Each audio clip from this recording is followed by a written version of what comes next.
What Would Louise Say? Join us every Tuesday at 10 a.m. Mountain Time. Hosted by Reverend Martine Bernard. Explore the wisdom of Louise Hay. Brought to you by New Thought Media Network. Dive into Louise's teachings. Experience healing and empowerment. Reverend Martine shares insights. Connect with a contemporary audience. Unlock your potential. Transform your life with love. Embrace positivity and healing. Join our vibrant community. Ready to join us? Let's spread love and wisdom together. Please like, share, and subscribe. Only on New Thought Media Network, positively inspiring.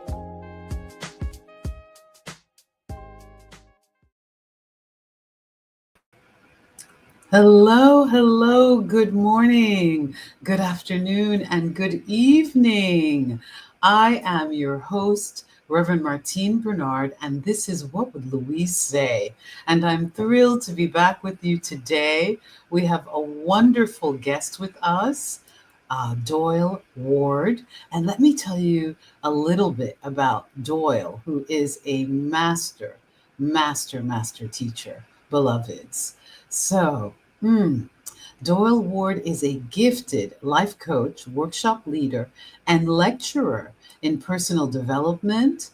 He's a certified Heal Your Life workshop leader and coach, a grief recovery method specialist, a consulting hypnotist, and a deeply intuitive medium. His Friday night affirmation clinics became joyful gathering places where people learned how to create affirmations that truly transformed their lives. He has over 25 years of business experience and more than 30 years in developing his spiritual gifts. Doyle brings real life wisdom and spiritual heart to his his story is extraordinary. He was shaped by a near-death experience as a child, which left him on a quest for a deeper spiritual knowledge and a calling to remind us that we are never alone. Doyle, welcome to What Would Louise Say? I'm so excited to have you today here with us. Wow, it's an honor and a joy to be with you today. Thank you for having me. Oh, thank you so much. And so my first question is, how did you discover Louise Hay's work? Well, it's kind of an interesting story. Yes. In my, what I call my past life, in this life, I was an executive in a global corporation. And I had grown up in the corporate world.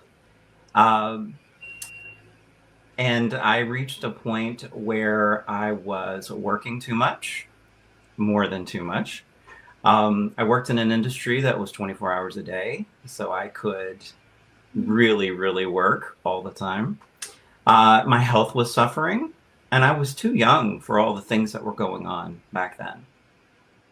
And it all came together one day I was at work, and I had a health crisis. And it took me out, and I had to spend a little weekend in the hospital. Turns out I was dehydrated, and I had some other things going on, but I had just pushed myself to the limit.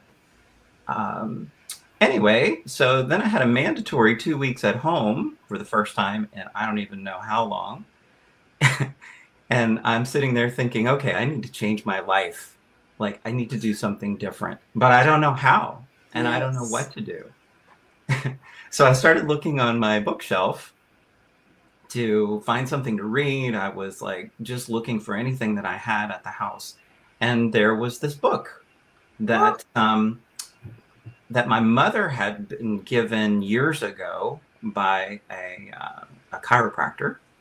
And it was called You Can Heal Your Life. Wow. And I was like, yes, that's exactly what I need. I need to heal my life, my body, my mind, my emotions, all of it. So I pulled that little book down and I started reading it. And I was like nodding my head the whole time, like, okay, maybe there's something to this. So I thought, okay, here's what we'll do. I'm going to treat this like I would any other project, and I'm going to work it. I'm going to read every word. I'm going to do every exercise from start to finish while I'm at home for 2 weeks. And if there's something to it, I ought to see a change. And I did. And that's what started the whole journey. You did every single assignment. Well, I call it assignment. It's not an assignment, but beloved, it's exercises that deepen us and help us to realize what may be our blocks and what we're willing to release. You did them all. Every one of them. That is fantastic. That is fantastic. And so, did you see immediate results? I mean, Louise always talks about the inner ding, the parking angels, were there shifts, Doyle? Yeah, almost immediately I felt better. Just saying the words and practicing the affirmations gave me like I don't know, a hope, if you will. Yes.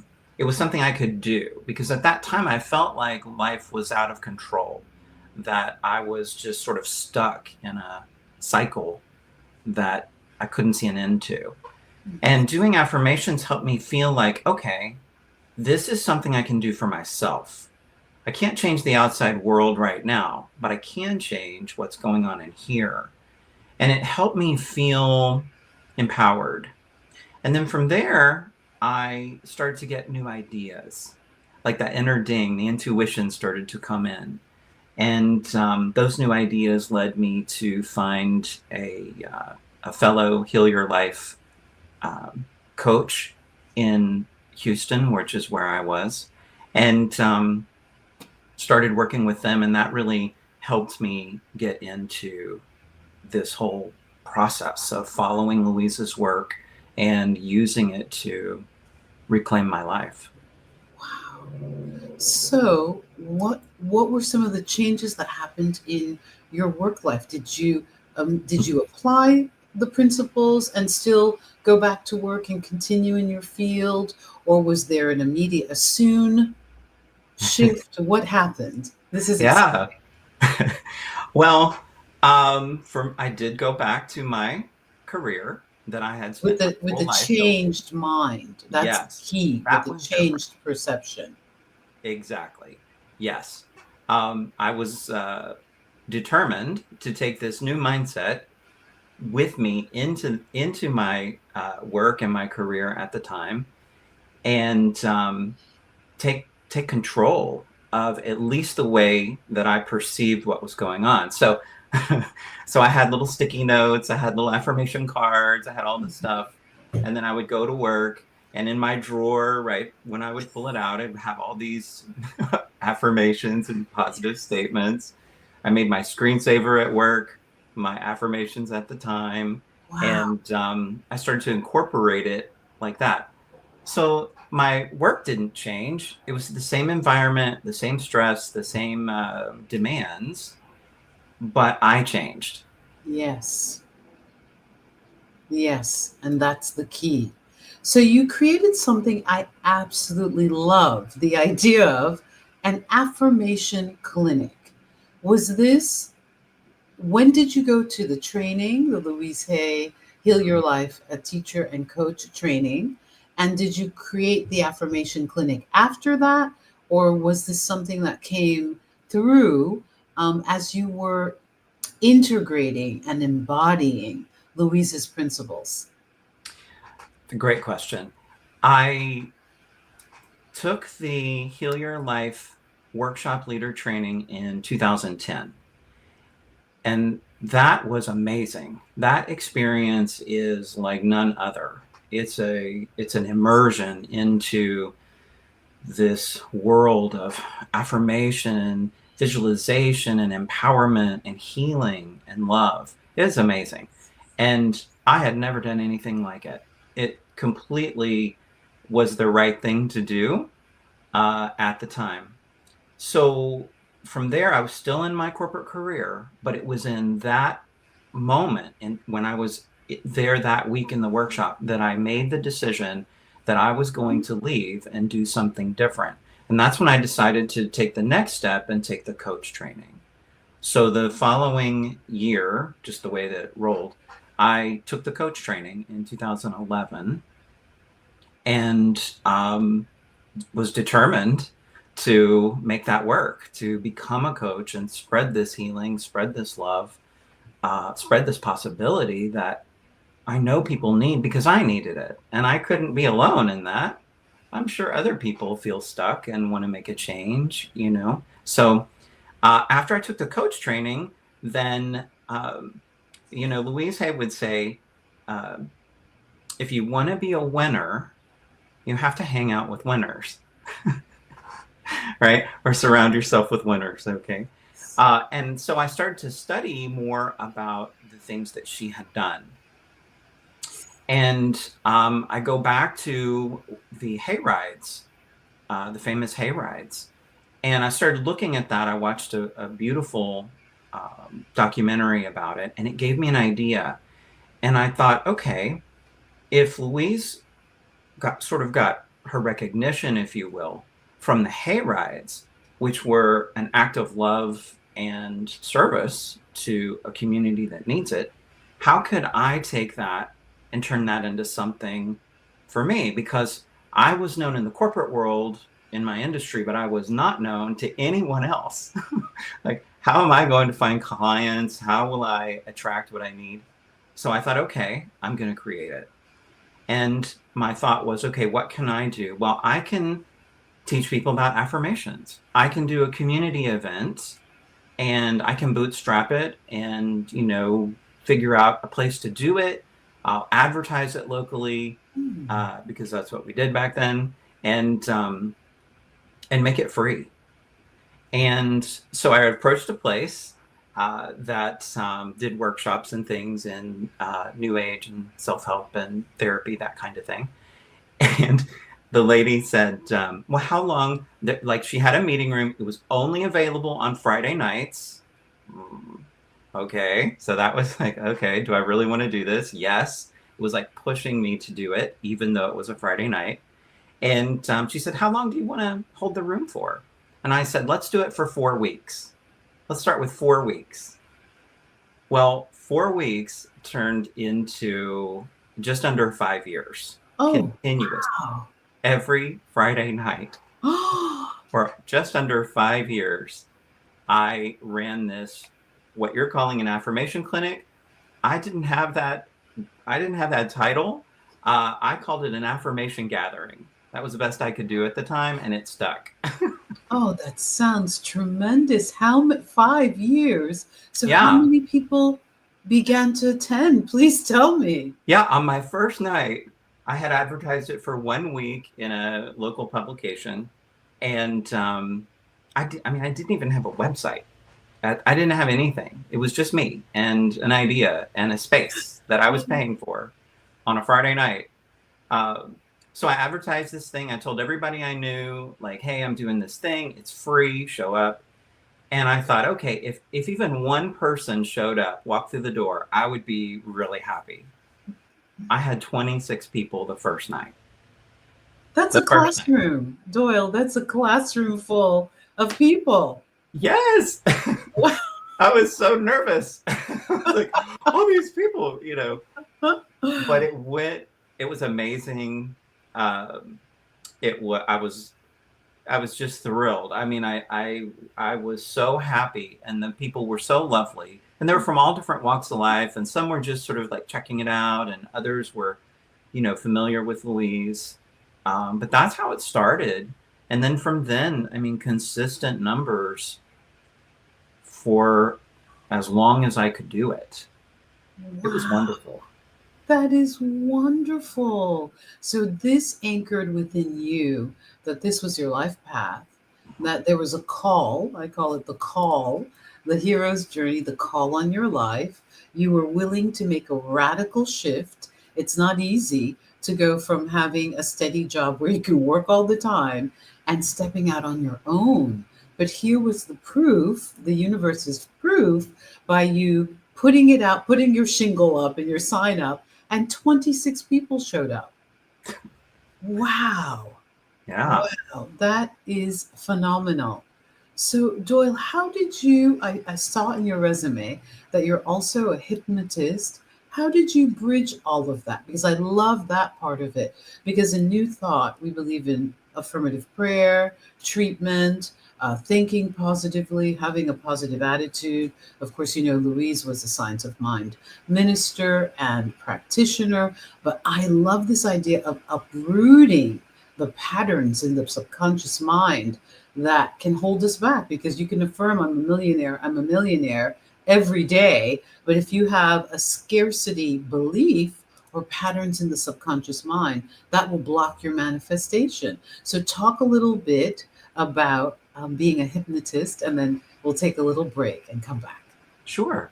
Yes. It was a big part of my journey, in Louise's talks, in her works, and in almost every aspect, she talks about the subconscious and why we do things in repetition to help change that long held pattern or belief that's in our subconscious minds, right? And when I was making the change and I was still in my corporate career, I hadn't left yet to do coaching full time. I needed to get a handle on my stress levels and my focus. I in my career we're trained to look for what's wrong or what the potential wrong would be in the future. Okay. We're looking to protect the company, if that makes sense. So I'm always looking for what's wrong, which is interesting. So in this line of work, I'm looking for what's right, what's already working, what's perfect. And I needed some help with that. So a friend of mine mentioned a hypnotist and said, "Oh, she's great. You'll love her." And I went and I did one session and I loved her. I loved the process. It taught me a great deal. And so I kept coming back over time to do more. And she was a teacher. She owned a school of hypnosis here that trained people. And I thought, yeah, I'm going to do that. I want to learn how to help people this way because it's helped me so much. So everything I do in my work, I actually use and have used to change my life. So I only offer things that I know for sure have worked because they work for me. And so I became a hypnotist and I loved it. And a few years later, I loved it so much, I actually purchased the hypnosis school from the lady as she was retiring. And I ran that for a while until I sold it later. But I loved it. It was amazing. It helped me, exactly like you said. You can affirm what you're a millionaire, but if there is something in the past, an old message that is rolling around in there, in the subconscious, that is blocking you, and you're not even aware of it, then you get mixed results, if any results. Yes, mixed results.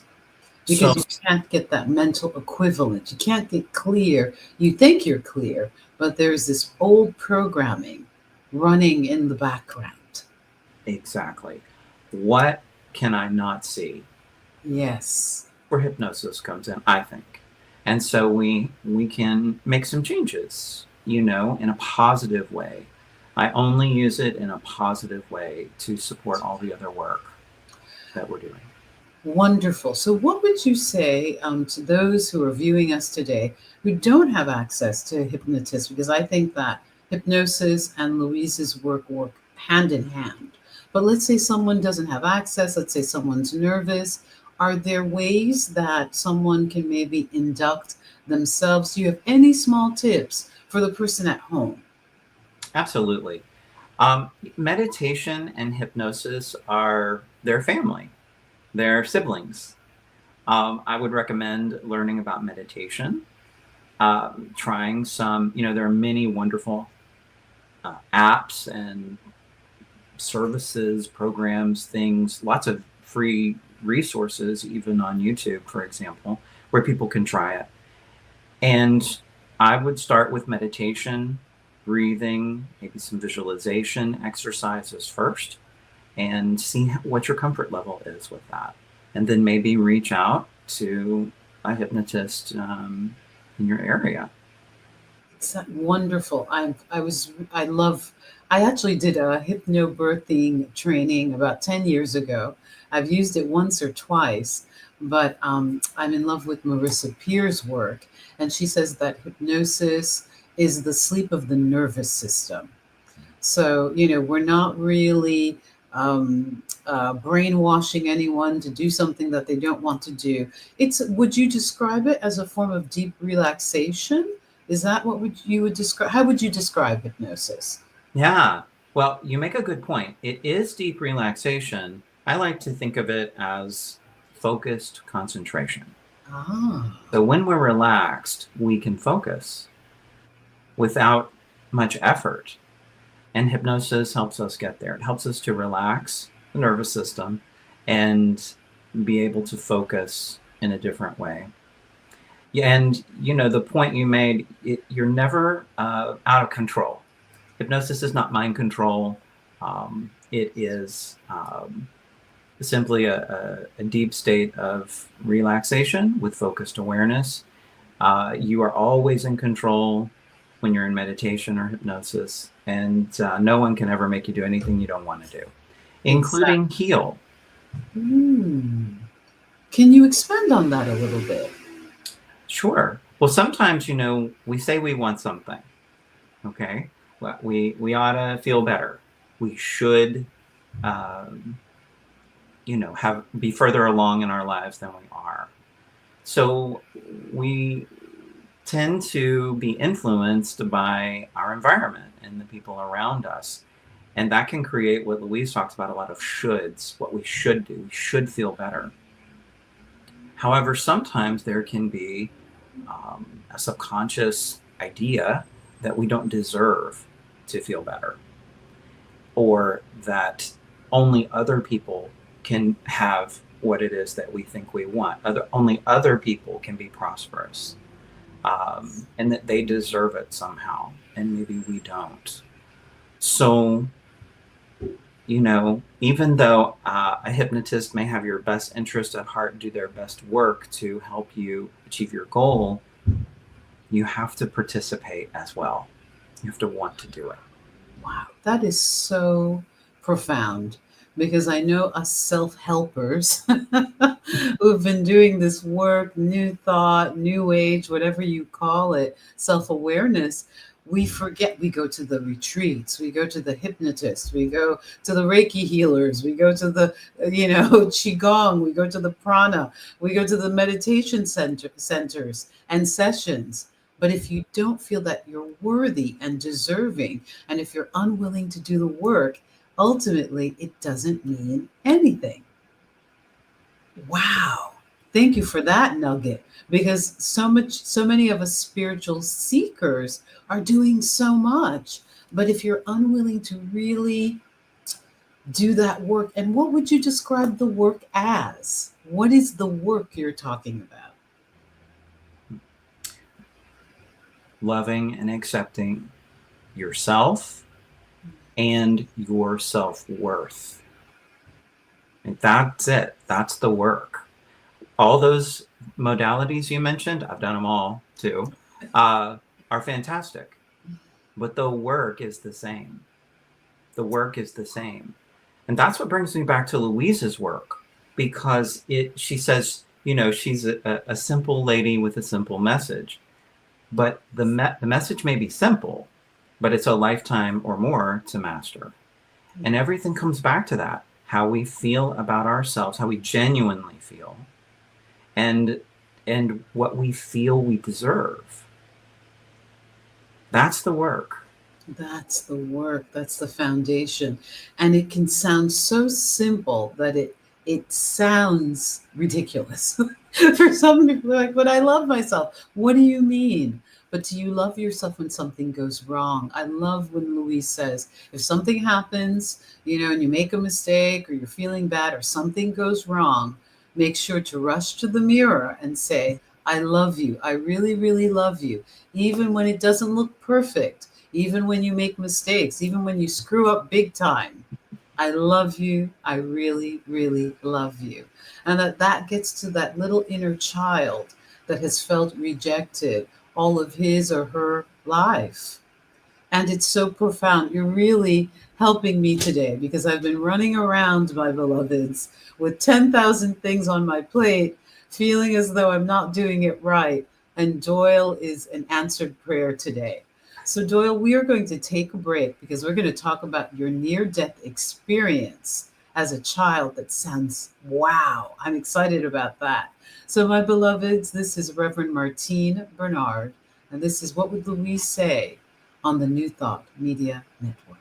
Please help us say thank you to our organizational sponsors, including the Hefferland Foundation, Affiliated New Thought Network, International New Thought Alliance, Science of Mind Archives and Library Foundation, Center for Spiritual Living Denver, Center for Spiritual Living Midtown, New Thought Philadelphia, Planned Happiness Institute, Summit Center for Spiritual Living, One Heart Retreats, Center for Spiritual Living on the Lake, Unity Kitchener, Unity Spiritual Center Ottawa, Om Center for Spiritual Living, Satya Center, Begin Within Ministries, Center for Spiritual Living North Jersey, Unity of Savannah, and the Center for Spiritual Living Seattle, as well as all of our individual donors. Thank you for being part of the New Thought Media Network. Please like, share, and subscribe. New Thought Media Network, positively inspiring.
What Would Louise Say?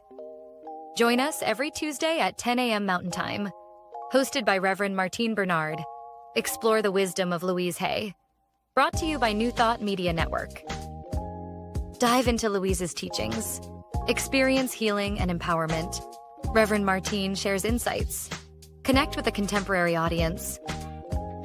Unlock your potential. Transform your life with love. Embrace positivity and healing. Join our vibrant community. Ready to join us? Let's spread love and wisdom together. Please like, share, and subscribe. Only on New Thought Media Network, positively inspiring.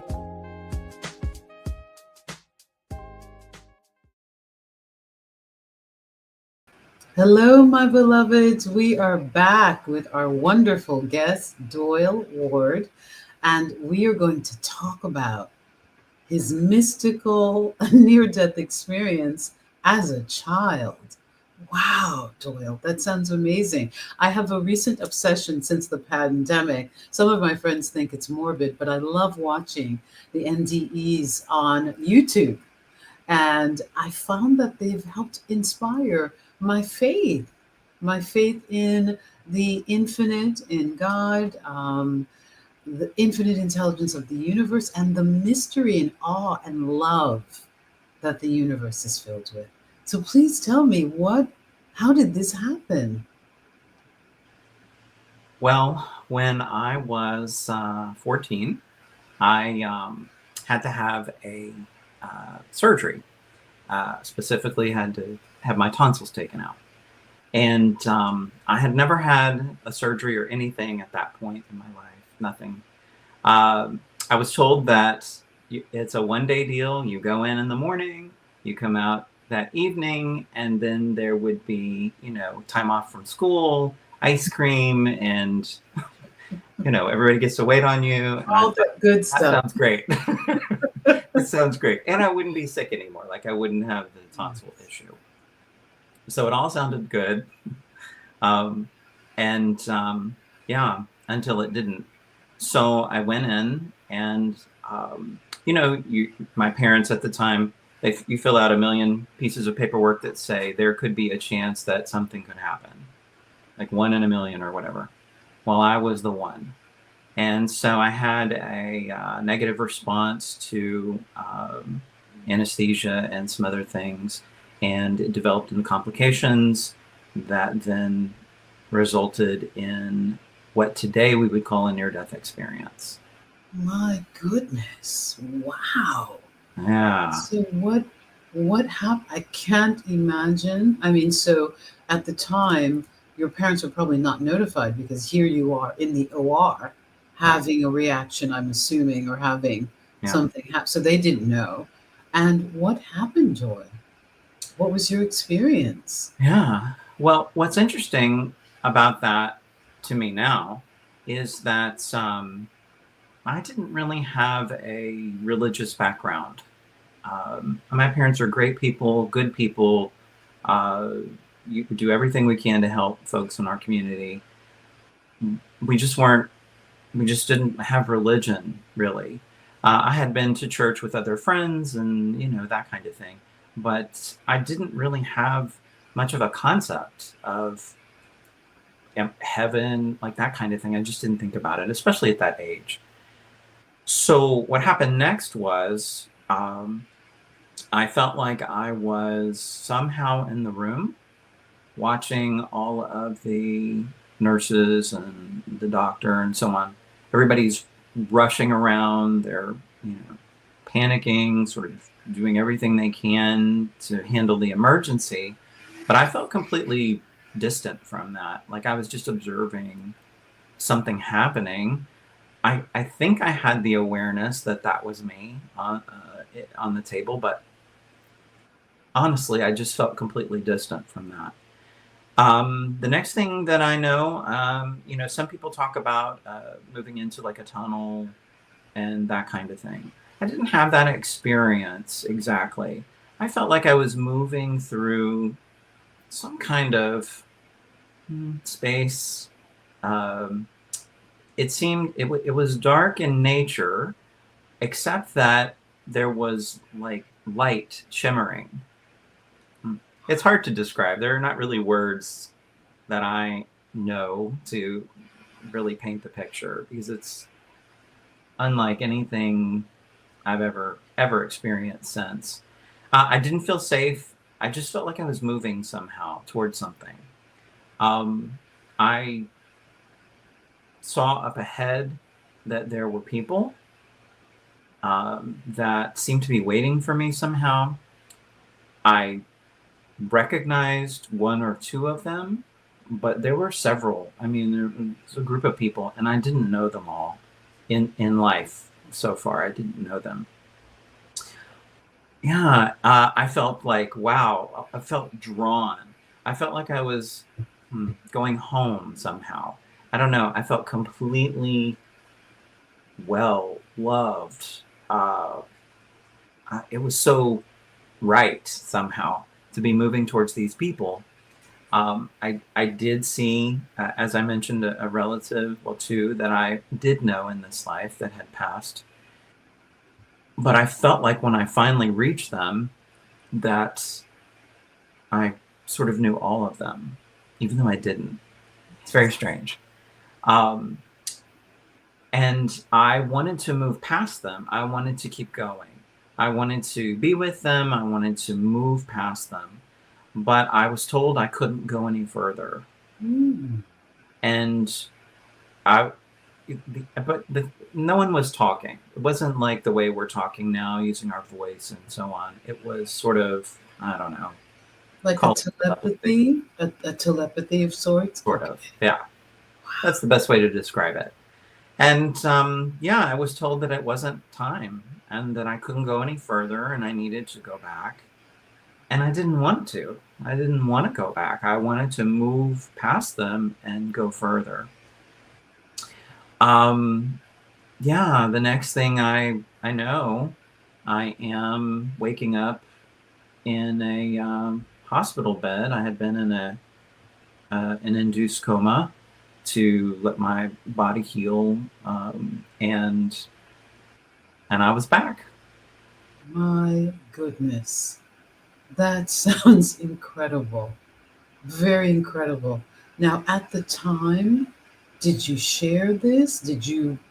Did it, did you think that you really had the experience? Did it feel like a hallucination, or were you 100% certain that this had happened?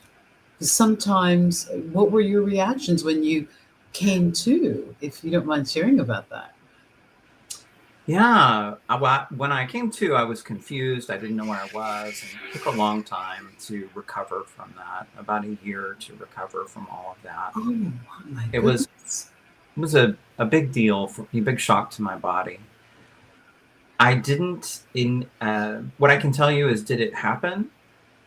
1,000,000% it happened. It was maybe the most real thing that has ever happened. I, My goodness. I have absolutely no doubt um, that happened.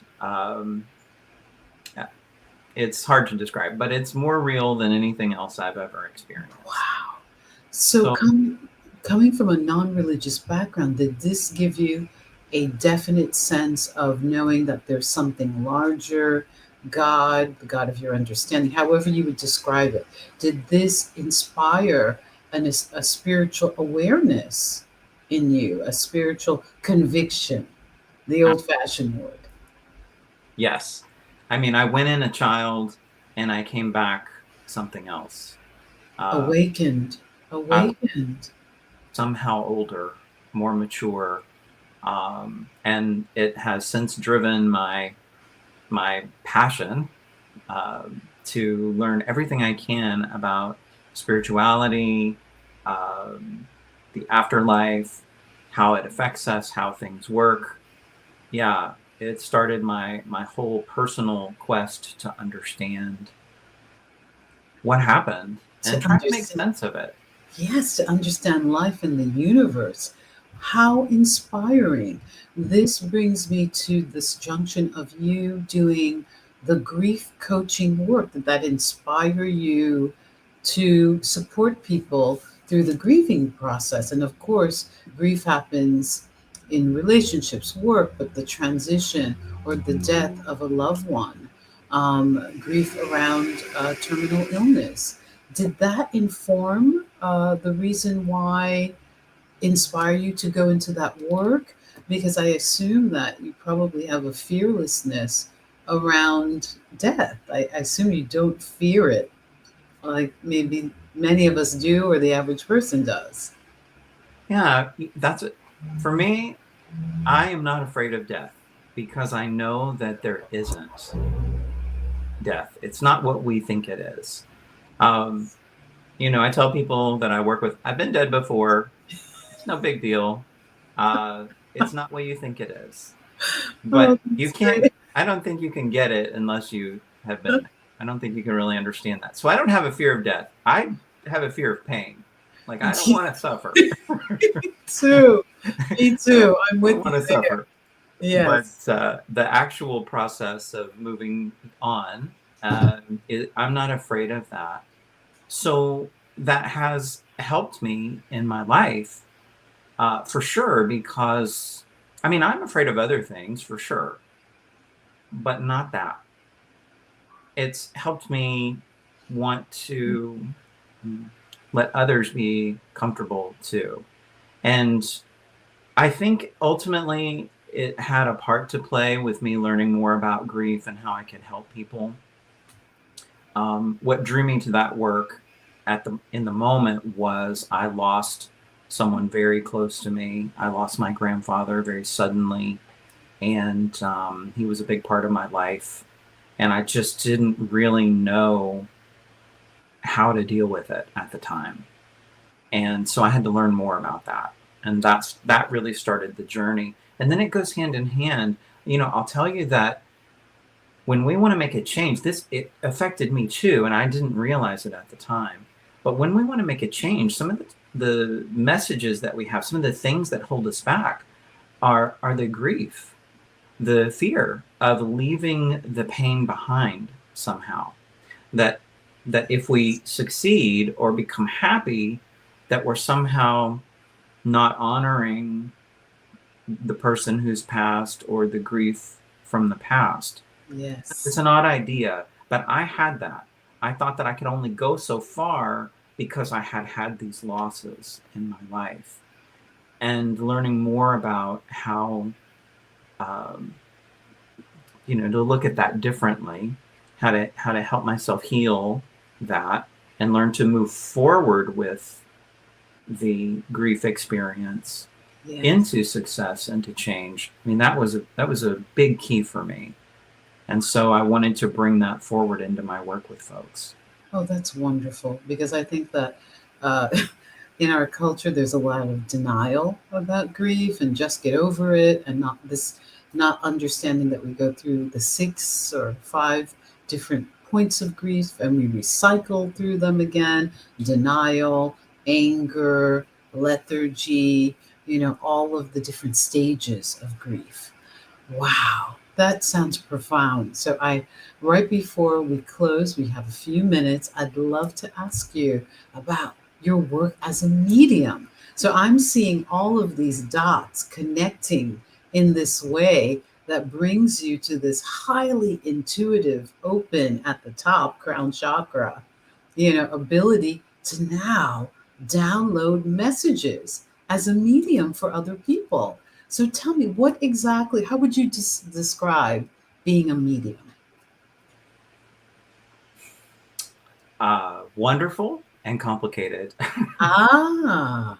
So that was sort of a side effect, if you will, of the near-death experience. Once I recovered, I just knew about things. I just knew.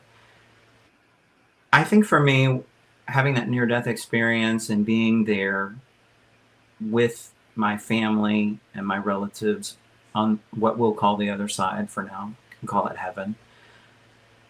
When I came back, some part of me never left. And I still feel as if some part of me is there. Anyway, how that translates to a 14-year-old coming out of a experience like that is you start to know things and be able to know about other people's so-called dead people. I don't know. It was a very odd experience. And so I have worked since then to try to use that to make sense and to try to help other people. So I didn't mean to do it. I wasn't like, it would be fun. It's just, it happened. And I have this thing, and I'm trying my best to make it mean something for others. My goodness, what a gift. And what an experience that allows you to help and guide people and support us all on this amazing journey called life, or Earth School, if you want to call it Earth School. I like that. My goodness, that sounds profound. And could you explain a little bit about maybe how you get your intuition? How do you get your downloads? Because you're the first medium I've ever interviewed. So this is very exciting. So, I've heard this. I can't take credit for this, but I've heard it described this way. And so I'll share it with you, because this is really kind of how it works. Okay. So let's say that you and I and all of the audience are at a restaurant together in person, and it's busy, and we're sitting at the table and we're having a wonderful time, and we're talking and chatting and enjoying our time together. And the restaurant's really busy. Imagine if we all got really, really quiet. If we all just sort of got very, very quiet at the table and started to listen, we could probably hear bits and pieces or maybe whole paragraphs of other people's conversation. We would suddenly become aware of all the activity moving around us, right? So that's kind of what it is. It's always there. I just have to sort of shift into a quiet space for a moment in order to hear it. So it's not like a download exactly where it just all comes in. It's more a shift in awareness. Oh my goodness. My beloveds, I've told Doyle that he won't be able to get rid of me because I'm going to come see him and join in the affirmation clinics and get some intuitive medium readings and counseling and do some hypnosis. This is wow, Doyle. My goodness, it has been incredible having this time with you. One last little question. People are going through a really difficult time on the planet. I asked my guests, are there three little things that you could offer to the viewers to keep them encouraged and uplifted during this time of just uncertainty, everywhere? Yeah. I have to ask myself those things also Yes. to keep myself going and on track. What I would say is that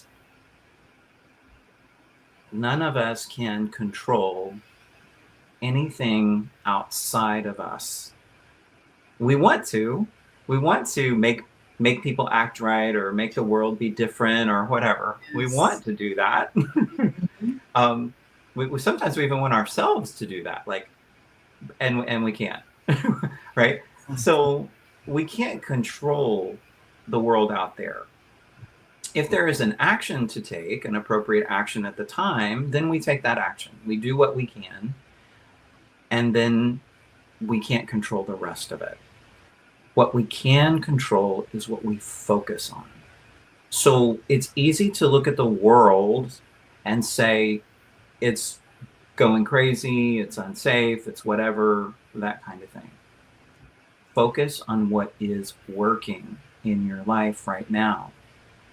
You have food, clothing, shelter, people that are in your life that you love and who love you.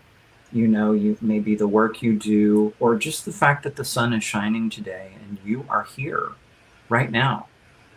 Focus on that, because that is what you can control. You can control what you focus on, not anything else. And that will brings me anyway back to center. And it reminds me that I have a choice. I have a choice. And I've come this far in my life, and so has everyone else listening to this. And you have made it, as they say, through every challenge that's ever come your way. You'll make it beyond this one as well. In fact, you'll be better for it. You'll learn from it. And, if you choose to, you can make something better out of it. But it starts with your focus right now. Turn away from what you can't control. Yes. Don't give your energy away, your emotional energy away, to something that you can't affect in that way right now. In any way. Oh my gosh, that's phenomenal. Thank you. How can we find you? Do you have any upcoming workshops? Tell us a little bit. There's your website right there. You mentioned that you are open for a few clients, that your calendar doesn't become free. I can imagine, beloveds, that Doyle is very busy, but tell us a little bit more right before we come. Yeah. Well, I have a couple of folks that have graduated, if you will, achieved what they needed and moved on. So I have a couple of spots open in private coaching right now. And I will have some events coming up in the winter. More of that can be found on my website under events there. Yes. But, you're welcome to reach out with questions. Would love to hear from you. Wonderful. It has been so incredible having you on. our show, What Would Louise Say? Thank you. You've inspired me. My heart needed some of the spiritual nourishment that we shared because, my beloveds, it's all about sharing Louise's legacy, her influence, and how she's touched so many lives. And Doyle, it's been wonderful. One of the few male Heal Your Life teachers and coaches. We didn't even talk about that, but we will have Doyle back on because I'm hoping to have a some kind of panel, Heal Your Life panel, with a few master teachers, Heal Your Life town meeting, so we can discuss what's going on in the world and Louise's perspective and just help our viewers even more. So I can't thank you enough, Doyle, for being with us today on Thank What you. Would We Say. Thank you. So, my beloveds, this is Reverend Martine Bernard, the host of What Would Louise Say on the New Thought Media Network. What Would Louise Say? Join us every Tuesday at 10 a.m. Mountain Time. Hosted by Reverend Martine Bernard. Explore the wisdom of Louise Hay. Brought to you by New Thought Media Network. Dive into Louise's teachings. Experience healing and empowerment. Reverend Martine shares insights. Connect with a contemporary audience. Unlock your potential. Transform your life with love. Embrace positivity and healing. Join our vibrant community. Ready to join us? Let's spread love and wisdom together. Please like, share, and subscribe. Only on New Thought Media Network, positively inspiring.